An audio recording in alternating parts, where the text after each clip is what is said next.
ನಮ್ಮ ಉತ್ತರ ಬರಲಾರ್ದೆ ಸದಸ್ಯರು ಬಾವಿಗಿಳಿದಿರ್ತಕ್ಕಂಥವರು ಯಾರು ಅವರ ಸ್ಥಾನಗಳಿಗೆ ಹೋಗೋದಿಲ್ಲ. ಅಹೋರಾತ್ರಿ ಧರಣಿ ಮಾಡಿದ್ದೇವೆ. ಈಗಾಗಲೇ ತಾವು ಬರುವಿಕೆಯನ್ನ ನಾವೆಲ್ಲ ಕಾಯ್ತಾ ಇದ್ದೇವೆ. ತಮ್ಮ ಉತ್ತರಕ್ಕಾಗಿ ಕಾಯ್ತಾ ಇದ್ದೀವಿ. ದಯವಿಟ್ಟು ತಾವು ಹೇಳಿದ್ರೆ ಅದಾದ ನಂತರ ಚರ್ಚೆ ಕೊಟ್ಟು ನಮ್ಮ ಮಾನ್ಯ ಮುಖ್ಯಮಂತ್ರಿಗಳು ಅದೇ ಟೈಮಿಗೆ ಆಗಮಿಸಿದ್ದಾರೆ.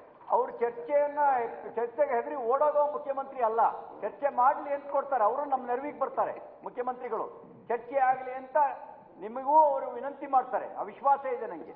ನಿನ್ನ ಮಾತು ಕೇಳಿದ ಗಿಡದಾಗಿನ ಮಂಗಗಳು ಕೈ ಬಿಡ್ತಾವ. ಇಲ್ಲಾಂದ್ರೆ ಹುಲಿಯ ಅನ್ನೋದಕ್ಕೆ ಗೌರವನೇ ಕೊಡಲ್ಲ. ಅವ್ರು ಚರ್ಚೆಗೆ ಅವಕಾಶ ಕೊಡದೇ ಇದ್ರೆ ಚರ್ಚೆಗೆ ಅವಕಾಶ ಕೊಡ್ತಾರೆ. ದಯಮಾಡಿ ಎಲ್ಲರೂ ತಮ್ಮ ಸ್ಥಳದಲ್ಲಿ ಕೂತ್ಕೊಳ್ಳಿ. ನಾನು ನಿರ್ಣಯ ಹೇಳ್ತೀನಿ. ದಯಮಾಡಿ ತಮ್ಮ ಸ್ಥಳದಲ್ಲಿ ಕೂತ್ಕೊಳ್ಳಿ ಹೇಳಿ. ಇಲ್ಲ, ದಯವಿಟ್ಟು ತಮ್ಮ ನಿರ್ಣಯವನ್ನು ತಾವು ಪ್ರಕಟಣೆ ಮಾಡಿ.